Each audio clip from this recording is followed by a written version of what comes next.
también no es extraño.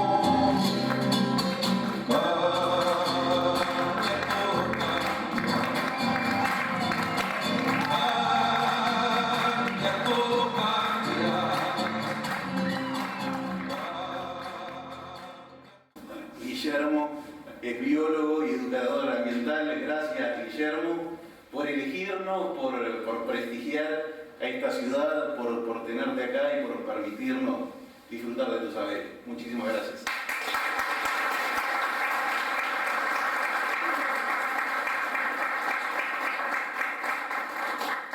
Bueno, muchas gracias Francisco, Nazareno, Kika, por generar este espacio de acción, ¿sí? Porque todo pensamiento basado en el compromiso y en el desafío que implica lo ambiental necesariamente conduce a la acción, no hay otra manera.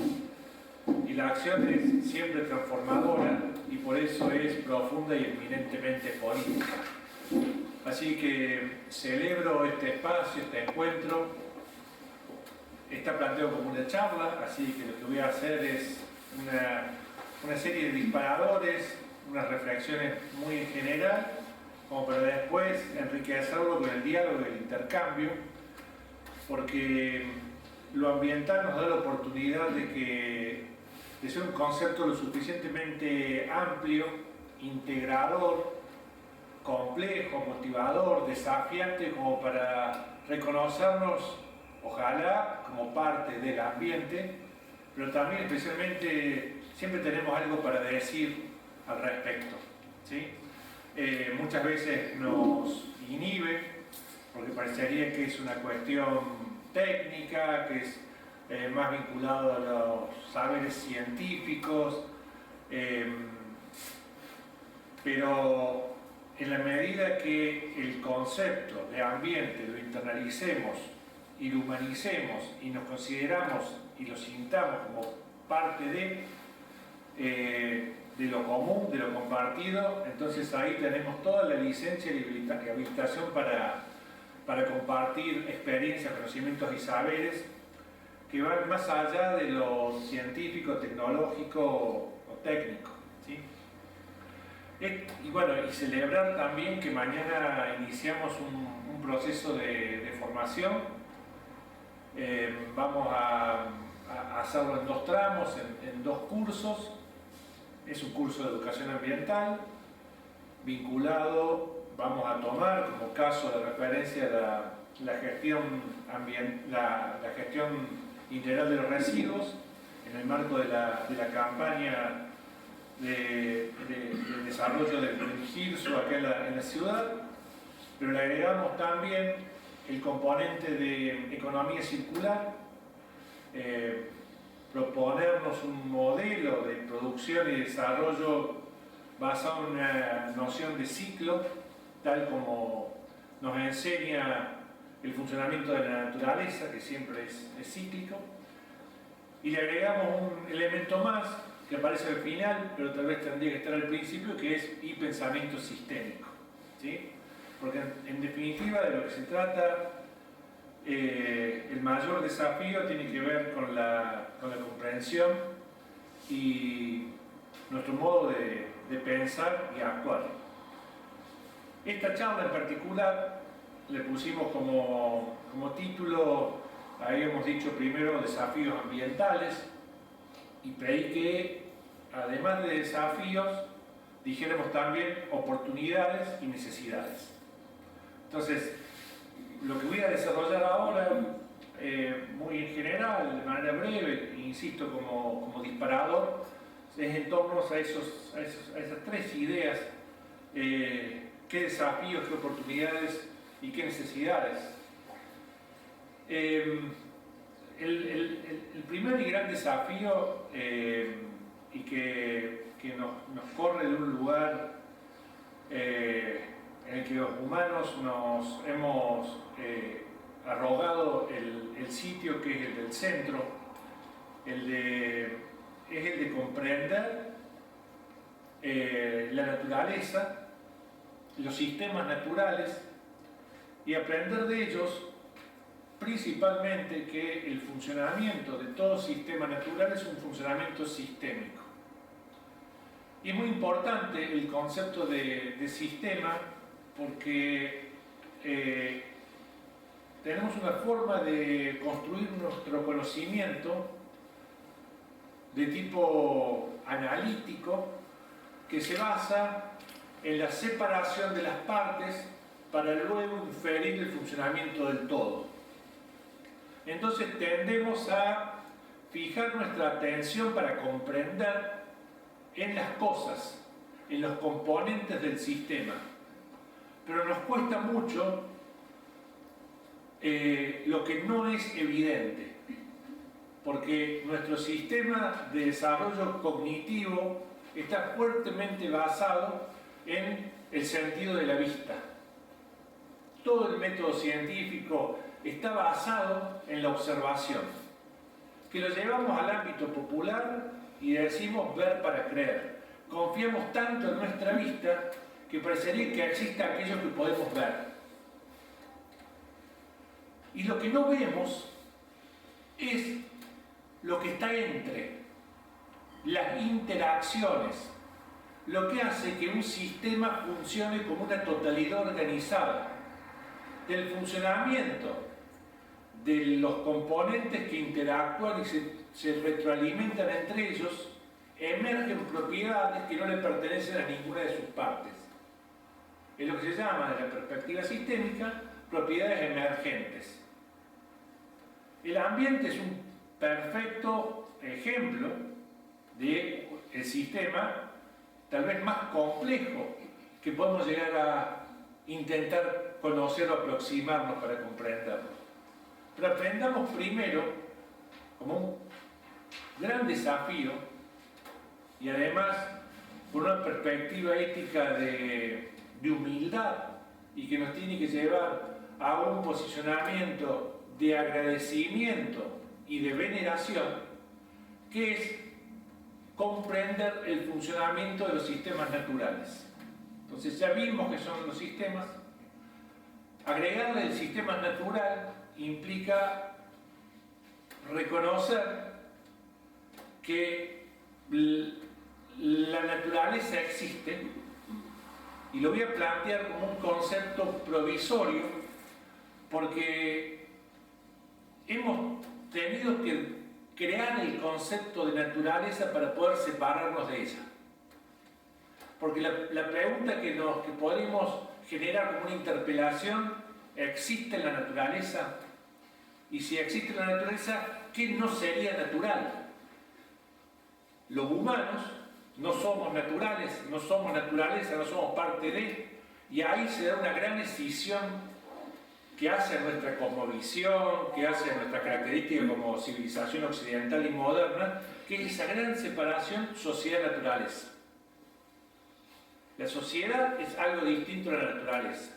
Hemos tenido que separar la sociedad de la naturaleza para poder usar la naturaleza como una cosa, explotarla y someterla como una canasta de recursos para satisfacer nuestras propias necesidades. Uno le da vueltas, y tal vez acá tengo el sesgo como biólogo, que tengo que confesar que he estado muy peleado con mi disciplina, porque cuando uno aborda lo ambiental desborda cualquier disciplina, o que ninguna disciplina alcanza para abarcar lo ambiental. Entonces decía, si yo sé como biólogo sobre cómo funcionan los sistemas naturales, el ambiente no es la naturaleza, o no es solo la naturaleza. Entonces, en esas etapas de aprendizaje y de rebeldía de la juventud, es renegar de la propia formación y de decir, esto a mí no me sirve si yo quiero comprender la complejidad ambiental. Después de darle una larga vuelta de más de 30 años de dedicarme a esto, vuelvo a la naturaleza y digo que humildemente debemos aprender de ella, porque es la empresa más exitosa a la que podemos llegar a conocer, con sus más de 4.000 millones de años de funcionamiento. Y miren cuántas cosas habrán pasado en el planeta para que los sistemas vivos continúen ininterrumpidamente y sin una finalidad más que la continuidad a lo largo de tanto tiempo. A mí me gusta plantearlo de esta manera porque nos golpea el ego y el antropocentrismo de una manera muy fuerte, porque parecería que los humanos somos la culmine de la evolución, somos los sapiens, somos aquellos que somos capaces de razonar y de conocerlo todo, de controlarlo y dominarlo todo. Hemos sustituido la noción de Dios por la de hombre, hemos puesto al hombre en el centro y ese hombre es omnipotente y omniconsciente. Es decir, tenemos la potencia suficiente para poder controlarlo todo y tenemos el conocimiento suficiente o en proceso de para saberlo todo. Vaya arrogancia y optimismo tan propio de la modernidad, por lo menos en estos últimos 500, 600, 700 años. Que en tiempos biológicos y cosmológicos es absolutamente nada. ¿Sí? Entonces, aprender la complejidad ambiental y los sistemas ambientales es uno de los desafíos a los cuales nos tenemos que dedicar con mucho más atención, con la finalidad de compararnos o asimilar nuestro funcionamiento de producción y de consumo para que sean lo más parecido posible al funcionamiento de los sistemas naturales. Que una de las grandes enseñanzas es que siempre funcionan en ciclo y refiriéndonos a los residuos, en la naturaleza no hay residuos. No existe. El concepto de residuo es propio de nuestra forma de producción lineal, ¿sí? De la cuna a la tumba en una línea de producción. ¿Sí? Y agregamos algo más que nos enseña Enrique Leff, que es que los humanos venimos a agregar más complejidad aún que lo que es propiamente de los sistemas naturales y de la naturaleza en su conjunto. Los humanos agregamos más complejidad de la que ya hay en los sistemas naturales, a través de no solo la transformación de la materia y la energía en tecnología, sino además porque somos seres simbólicos, creamos mitos y tenemos creencias. Entonces la complejidad es aún mayor cuando a estos sistemas naturales lo hacemos interactuar con lo propiamente humano. Es la máxima complejidad. Y ahí tenemos un desafío muy grande, porque lo primero que sentimos ante esta complejidad es que se nos hace inasible, no lo podemos comprender. Entonces, por lo menos desde una escala individual, nunca nuestro conocimiento va a ser suficiente para comprender y abarcar esa complejidad. Cosa que nos tendría que dar cierto alivio, porque no es necesario saberlo todo, ni poder abarcarlo todo. Eso abre la posibilidad de que solo podemos comprender juntos con otros. Siempre vamos a comprender mejor si es con los otros, en ese diálogo, en esa interacción, en ese agregado de complejidad que solo ocurre cuando hay interacciones. Más componentes, más diversidad, como nos enseña la naturaleza, más complejos los sistemas. Si son más complejos, van a ser más resilientes, van a tener mayor capacidad a adaptarse a los impactos y a los cambios. La naturaleza logra algo que es muy asombroso, que es combinar el azar con la necesidad. El azar son las mutaciones genéticas que permiten encantarnos con la diversidad biológica. Y uno ve, y estamos muy habituados a ver documentales, y ese encantamiento primario que siempre nos produce estar en la naturaleza, ¿no? Esa cosa de calma, hay como si en nosotros estuviera, nos hablara nuestra propia historia como especie biológica, y buscamos esa calma que solo la encontramos en la naturaleza, abajo de un árbol, a la orilla de un río, esa cosa. Por eso uno piensa en los parques, en las áreas protegidas, y es el lugar donde uno va a sentirse bien, ¿no? Es como esa necesidad de volver a algún lugar, ¿no? esa diversidad surge del azar. Y el azar son las mutaciones genéticas. ¿Y cuál es la necesidad que se combina con el azar? La de la reproducción. Porque la finalidad de la vida es la continuidad. Un momento muy desafiante, y con Francisco hemos compartido un rico asado y hemos tenido la oportunidad de charlar de manera distendida, que es justamente el tema demográfico, ¿no?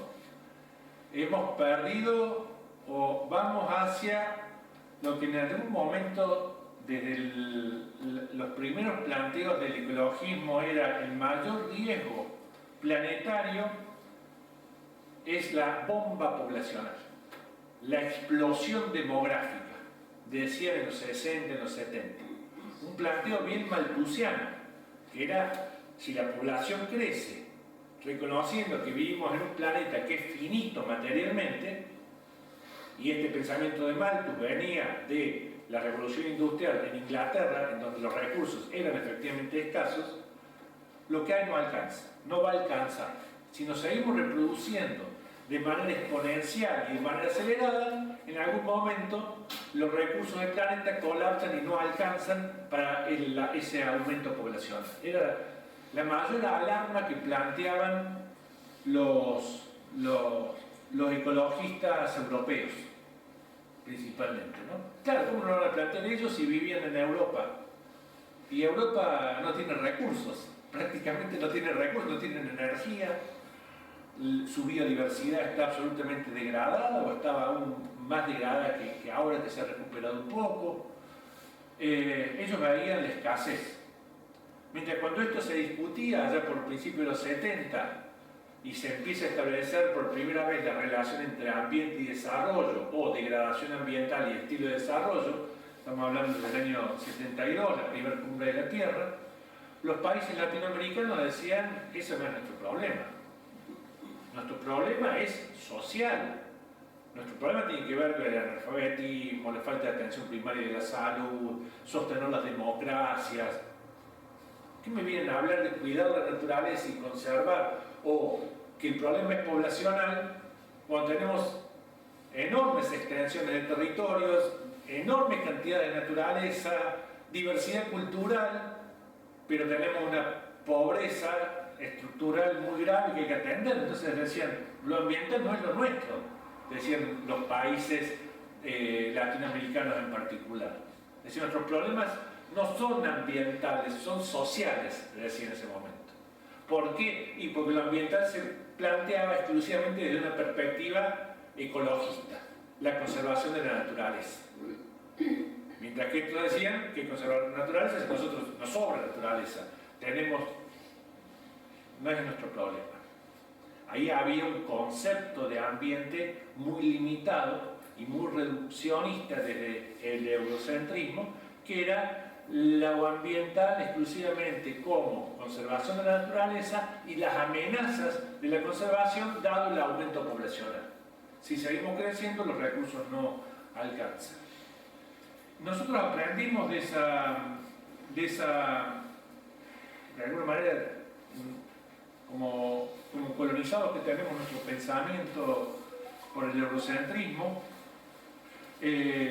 lo veíamos como un planteo viable y nos parecía interesante, pero siempre nos quedó la sospecha y un poco la perspectiva crítica en la cual uno se formó en lo ambiental, es que el problema no era poblacional, el problema es de tipo distributivo. O sea, hay suficiente para todos, pero está mal repartido. Era la posición latinoamericana, ¿sí? Hay suficiente, pero está mal repartido. Entonces, en ese debate, en ese dilema, las instituciones, la política, ni hablar de la educación, va mucho más lento que el mercado. Y que el mercado como un gran movilizador de las innovaciones tecnológicas. Primero innovamos luego implementamos, luego que se masifica vemos qué resultados tiene. Y ahí es cuando tiene que aparecer el Estado, tienen que aparecer las medidas regulatorias porque no son los tiempos del mercado. Tanto avance hubo en los tiempos se van como acortando, porque también decíamos, los grandes problemas ambientales, los problemas globales, cambio climático, pérdida de biodiversidad, desertificación, que es lo que motivó y lo que hizo tan importante la cumbre de Río en el 92, con las convenciones que aún siguen vigentes y son muy importantes. Hubo por otro lado una aceleración en el desarrollo de las tecnologías que hizo que el tiempo se comprimiera, que los impactos fueran muy rápidos a nivel social y cultural, y que parecería que lo ambiental incluso quedó más lento y hoy no son las principales amenazas ante lo que hoy decimos una crisis de sentido. Y en particular, esa crisis de sentido afecta especialmente a los jóvenes, que acá deberíamos hacer un especial esfuerzo, y yo quiero mañana, ojalá en el curso tengamos esas 3 generaciones que hoy estamos conviviendo, o 4, o 5, porque las generaciones son cada vez más cortitas, ¿no? Duran 10 años, 15 años y ya es otra, parecería que es otra generación que no tiene nada que ver con el ciclo reproductivo, nada que ver, sino con los avances tecnológicos. Discutir tal vez sobre la interpelación más fuerte que hoy nos tenemos que plantear es sobre el futuro. Porque si vuelvo a la modernidad la critiqué diciendo, puso a los humanos en el centro, diciendo somos el centro, tenemos toda la potencia transformadora para usar todo lo que hay a nuestro beneficio y así lograr el desarrollo, el crecimiento y la expansión permanente, con una idea siempre limitada de que el futuro es promisorio. El futuro siempre es mejor. Y todos vamos arriba del tren del progreso a toda velocidad hacia el futuro. Y más rápido vayamos al futuro, antes llegaremos a eso que utópicamente considerábamos. Yo no sé bien si era, no sé bien cuál era la utopía, si era exclusivamente conocer más, vivir mejor en qué términos, pero había un optimismo muy ligado al progreso, y ese progreso, el faro que lo ilumina, es la innovación tecnológica. Pensemos en la revolución industrial, el uso del petróleo, los autos individuales, toda la infraestructura, la idea de libertad es asociada a eso, y la velocidad con la que ese optimismo desplegó todo su potencial, impulsándonos siempre hacia adelante. Pero el hacia adelante nunca fue una amenaza. Las luces de alerta, si esto lo viéramos como un semáforo, la revolución industrial era verde, avancen. Los sanitaristas de esa época, sobre todo las mujeres, que discutían la cuestión sanitaria porque eran sus hijos los que entraban en la explotación del carbón a fines del siglo XIX, principios del siglo XX, que tal vez fue el primer movimiento ambientalista y fue de género, y fueron las mujeres los que la impulsaron en defensa de sus hijos, la clase proletaria, digamos. ¿De dónde viene el proletariado? Viene de la prole, de tener muchos hijos. ¿Y para qué se tenían muchos hijos? Y porque era fuerza, además de porque había abundancia de alimento, expansión económica, reproducción, pero era masa de trabajo que impulsaba la misma revolución industrial. Pero era optimista ese progreso, o sea, el futuro era mejor, hacia donde íbamos era mejor. Hoy creo, los que somos más grandes, ya dudamos, ¿será mejor el porvenir, ese futuro? ¿Será mejor? Por lo menos nos planteamos la duda. Y si es mejor, ¿cómo va a ser mejor? Y seguro que acá en la sala hay un escéptico que me va a decir, yo dudo de que vaya a ser mejor. Pero también hay algunos jóvenes, y si hubieran más jóvenes todavía, de la edad escolar, adolescentes, y le preguntáramos sobre qué futuro ven, posiblemente no sea lo que nos gustaría escuchar. Porque del optimismo pasamos al temor. El porvenir, el futuro, nos da miedo. Nos da miedo por el colapso climático, por la degradación de los ecosistemas, nos da miedo porque está instalada una distopía. Hoy está instalado de que el avance de la inteligencia artificial, la robótica, ya es más inteligente que nosotros, por lo tanto nosotros vamos a terminar trabajando para las máquinas, porque ellas lo van a hacer mejor que nosotros, o ya lo están haciendo mejor que nosotros. Entonces, y que se traduce directamente en un descenso poblacional acelerado. Hoy los chicos ni se les ocurre tener hijos.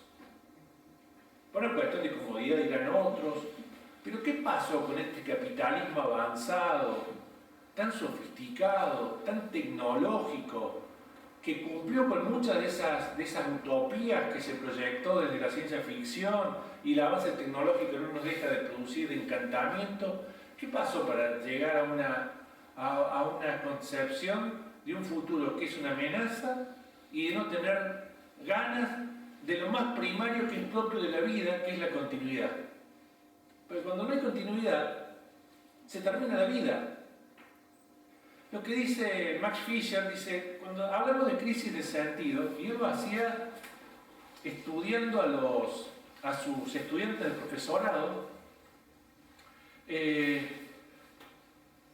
decía, es la muerte de la cultura, en definitiva. ¿Por qué?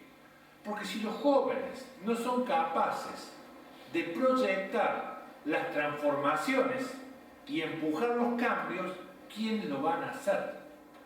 Entonces, si los jóvenes que están enajenados en los jueguitos, en las drogas, hoy uno, si se quiere comunicar con un joven, no le pregunte qué vas a estudiar, qué idea de progreso tenés. La forma de comunicarnos hoy es cómo te sentís. ¿Estás bien? ¿Qué es lo que te gusta hacer? Es como si hubiéramos la idea de estos seres racionales, que tomamos las decisiones premeditadas, que tenemos esa capacidad de proyectarnos ordenadamente hacia adelante, hubiera mudado hacia una mera desarrollo de lo afectivo, pero en el sentido de miedo en función de cómo me siento. Y lo que cuenta es sentirme bien. ¿Y qué es lo que me hace sentir bien? Y aquello al que puedo acceder rápido y fácil, porque se retribuye en satisfacción. TikTok es un ejemplo perfecto. Es perfecto, es una maquinaria de entretenimiento infalible. Infalible, ¿cómo salirse de ahí? Es imposible.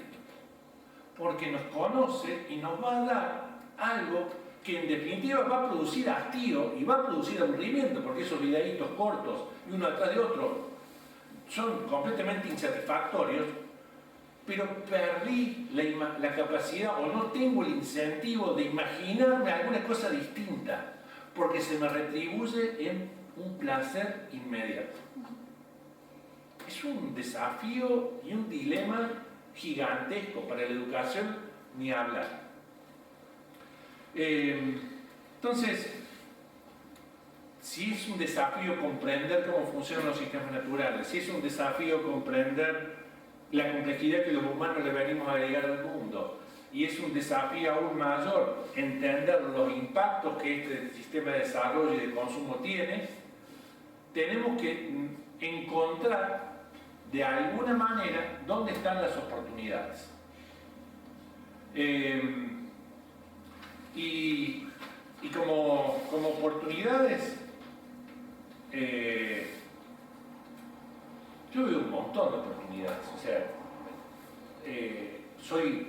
ya estoy grande, me doy cuenta que pertenezco a una generación que viene todavía impregnada de la idea de progreso y avance, y lo ambiental en particular abre enormes oportunidades.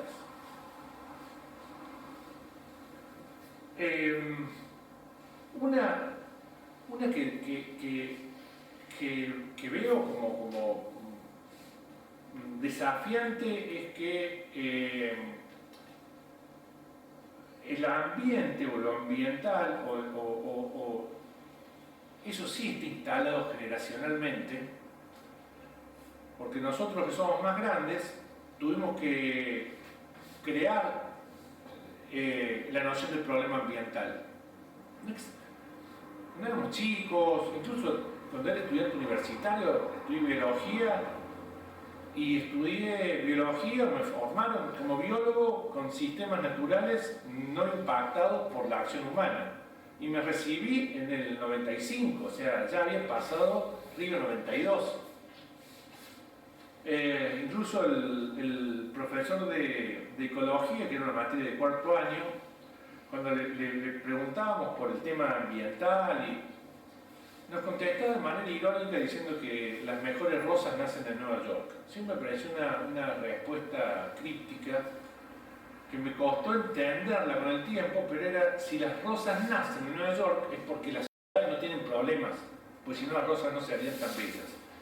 Una estupidez soberana, o sea, una estafa, o sea, realmente, por eso me enojé con la formación. Es decir, ¿cómo me ponen enseñado cómo funcionan los sistemas naturales si ya a esa altura estaba estudiado y se proyectaban las pérdidas de biodiversidad y el cambio climático, y había convenciones que habían ocurrido hacía poco tiempo en Río de Janeiro, y decíamos: si los problemas ambientales son globales, ya no hay sistema natural que no esté impactado por la acción humana? O sea, me estafaron, me enseñaron una naturaleza que ya no existe. Y ahí hubo todo un enojo. Después uno vuelve y dice: pero me enseñaron o aprendí del funcionamiento de lo vivo a tratar de dar respuesta a una pregunta encantadora que es: ¿qué es la vida? ¿Cuáles son las propiedades de la vida? ¿Qué es lo que la vida nos puede enseñar? ¿Qué pensamiento tenemos que desarrollar para poder comprender los sistemas vivos? Y uno le da vuelta, decir: bueno, pero ahí hay una forma de funcionamiento del cual tenemos que adecuar nuestro sistema de producción y consumo para que funcione lo más parecido a los sistemas vivos. Entonces ahí le di la vuelta después de una larga trayectoria, un largo recorrido, que me fui completamente de mambo hacia lo social, y después vuelvo a lo ya transformado, cambiado, a lo natural, y hoy digo: soy claramente un sujeto interdisciplinario. O sea, ya no hay disciplina en la cual me sienta cómodo, y me acostumbré a moverme en los intersticios. Ese aprendizaje que es propio de lo ambiental es una oportunidad, porque nos permite movernos con agilidad en lo que no es evidente, en lo que está entre, movernos con agilidad en el tiempo y en el espacio. Podemos ir de lo global a lo local, de lo local a lo global, irnos a miles de millones de años para atrás, proyectarnos el futuro, y uno no tiene ningún problema y se mueve con esa agilidad. Y hay, para poder desarrollar ese pensamiento siempre relacional, potencia la creatividad. Y creo que eso es una de las cuestiones que hoy hay que trabajar fuertemente, y que ahí radica una oportunidad. Hay que incentivar desde la propia percepción y desde el contacto directo, el reconocimiento que los problemas ambientales para esta nueva generación existen, son un desafío, pero también son una oportunidad. La podemos ver a la oportunidad en un sentido muy práctico. Hay oportunidades de trabajo. Porque si reconocemos que todos somos parte del ambiente, el ambiente es ese sistema holístico, integrador, que nada queda afuera, ¿sí? Porque no es que el ambiente es solo la naturaleza, el ambiente es solo la sociedad, o el ambiente es lo que sucede entre la interacción entre sociedad y naturaleza. No, todo es el ambiente. Es un concepto holístico. Es un concepto tal vez perfectamente inútil, porque ¿para qué me sirve un concepto que lo abarque todo y que no queda nada afuera? Bueno, me sirve para decir todo tiene que ver con todo. Todo está en definitiva relacionado. Nada existe de manera aislada, nadie es en sí mismo, todo es parte de.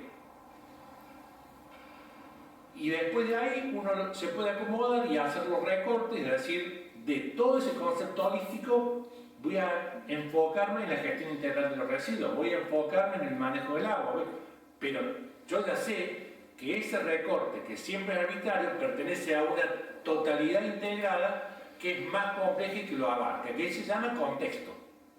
Porque si no, no podríamos operar. Si nuestro pensamiento siempre se manejara en un nivel holístico, en donde nos manejamos en esa totalidad conceptual, seríamos completamente inoperantes porque no podemos transformar nada de la realidad y a través de nuestra acción. Pero reconocemos que en acción es un recorte arbitrario que pertenece a un contexto de mayor complejidad. Con eso ya es suficiente. Pero ese pensamiento relacional potencia la creatividad. Porque cuando uno hace jugar el pensamiento en términos relacionales, es capaz de establecer vínculos, de unir las cosas que nos enseñan de manera fragmentada. E incluso puede ser muy motivador unir lo que el sistema educativo tan prolijamente separa en disciplinas, en materias, en fragmentación. ¿Sí? Entonces me parece que ahí hay una oportunidad. Si reconocemos que la responsabilidad del cuidado ambiental es compartida, todos somos responsables, nadie queda afuera, todos somos responsables, no importa lo que haga el que está al lado, no importa si el vecino se separa o no se separa, sí importa, pero es su responsabilidad. La que yo asumo es actuar de lo que yo puedo hacer, que implica siempre el poder hacer algo, y eso incrementa la autoestima, tan importante en la escuela y tan importante en este tiempo. Pero esas responsabilidades que son comunes tenemos que decir también, y por eso esto es eminentemente político, son diferenciadas. No todos tenemos el mismo nivel de responsabilidad. Francisco no tiene la misma responsabilidad que un ciudadano en particular. Él tiene un lugar de decisión, él tiene un lugar de poder, él tiene una mayor responsabilidad que otros. Un docente no tiene la misma responsabilidad que el padre de los chicos que están en la escuela. Tiene una mayor responsabilidad porque es el que dispone e impone y transmite y genera y construye conocimientos. El poder económico, el poder político y el poder de conocimiento nos pone ante una responsabilidad mayor que las que no tienen este poder. Y acá se da algo muy paradójico, que es que los responsables de la degradación ambiental son los que más saben y los que más poder tienen.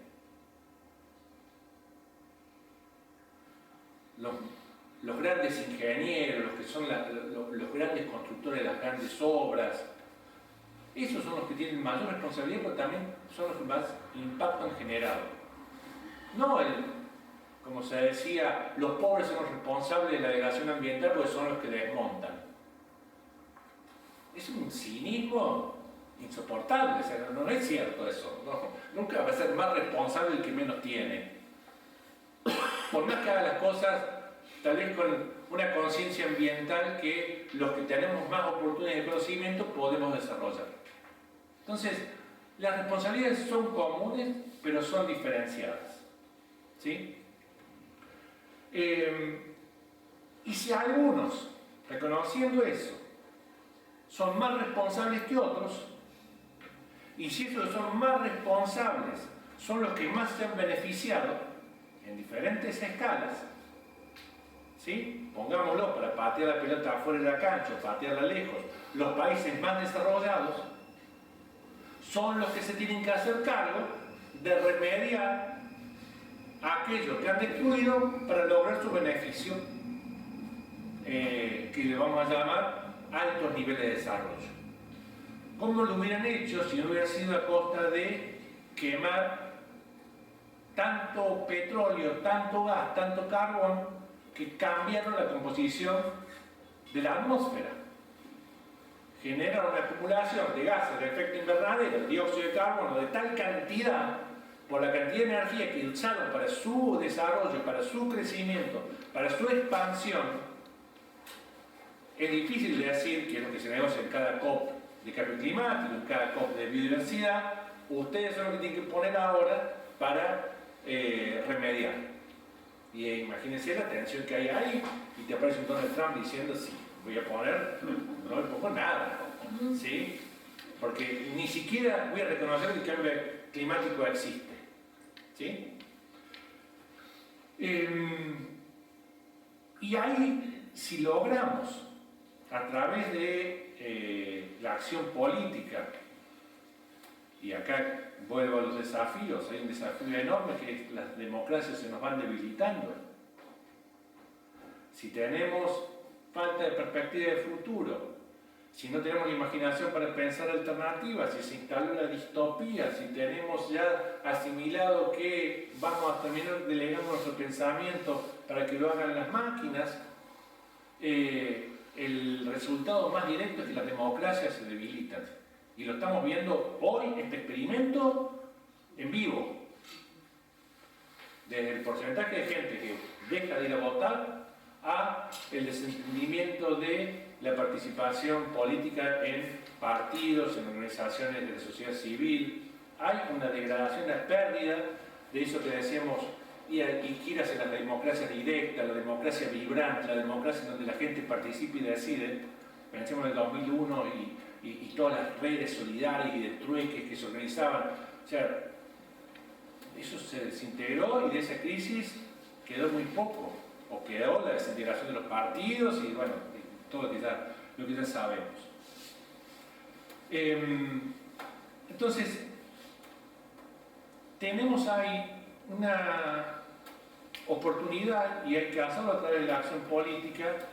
Y es una disputa de tipo distributiva que hay que destinar parte de los beneficios que se obtuvieron a costa de la degradación ambiental para la remediación. Si destruimos, hay que reconstruir, hay que restaurar. Y ahí no hay otra manera que hacerlo con la generación de trabajo.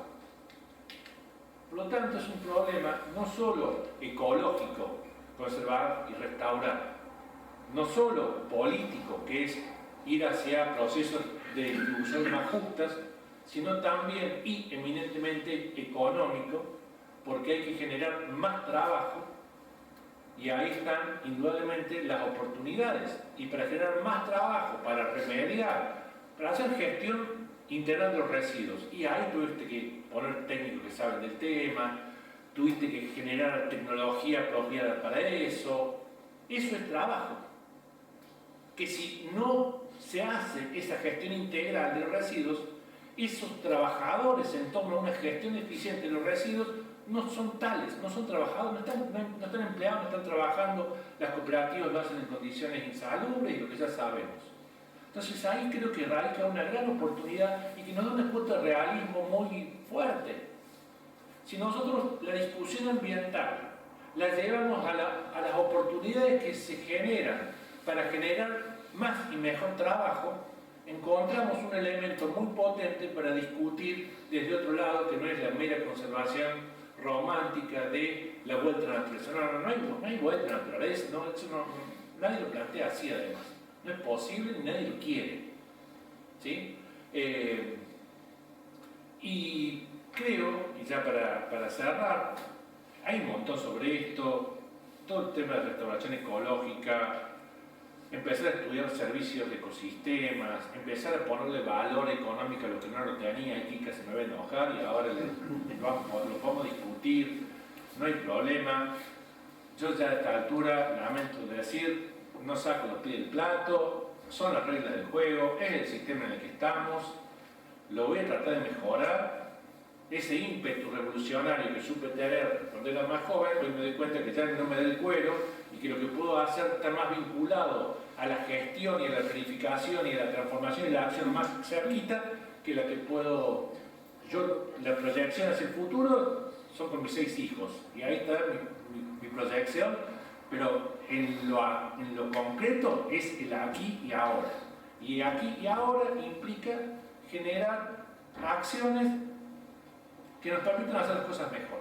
Las empresas haciendo estudios de impacto ambiental, generando sus planes de gestión ambiental. Ahí hay trabajo, hay posibilidades de formación académica, técnica, y creo que ahí están las oportunidades. Y para cerrar, indudablemente responde a una necesidad, porque en definitiva lo que hay que reconstruir es el sentido del para qué. ¿Para qué hacer algo? Y me parece que ahí radica una necesidad y también un gran desafío. Y el cambio más profundo, creo que hay que aspirar, es al de índole ético. Y no me animo, porque vengo de la ciencia y ya no me animo tanto, pero yo creo que además de un cambio en términos éticos, hacen falta cambios en el orden espiritual y estético. Las 3 E. Ético, espiritual y estético. Y espiritual, ¿por qué? Porque tendríamos que tener por lo menos agradecimiento por lo que nos permite ser y estar vivos. Y estético, y porque aquello que es bello nos invita al cuidado. Entonces es un imperativo, si se quiere, también ético, el agregar belleza al mundo. Si logramos juntar estas cosas y generar las utopías hacia un futuro que nos haga vivir en un mundo en donde sea más justo, las distribuciones estén mejor repartidas, en donde sea más bello, en donde podamos conectarnos con algo que tiene mística, tiene esa cosa que es tan propia de los humanos, que es creer en algo, cualquiera sea su forma, y si le encontramos el sentido a través de unas valores que dicen es lo que siento que debo hacer y es lo que debo hacer, y eso que hago se retribuye en satisfacción. Me siento mejor, me voy a sentir mejor cuando logre hacer mi compost en mi casa y ver que ese residuo que iba y era pestilente y que generaba metano en un relleno sanitario con suerte, ahora es materia orgánica, calentita, vibrante, y que me mejora ese suelo en el que me toca habitar y el que debería agradecer. Y entre más negro y más orgánico, siempre mejor.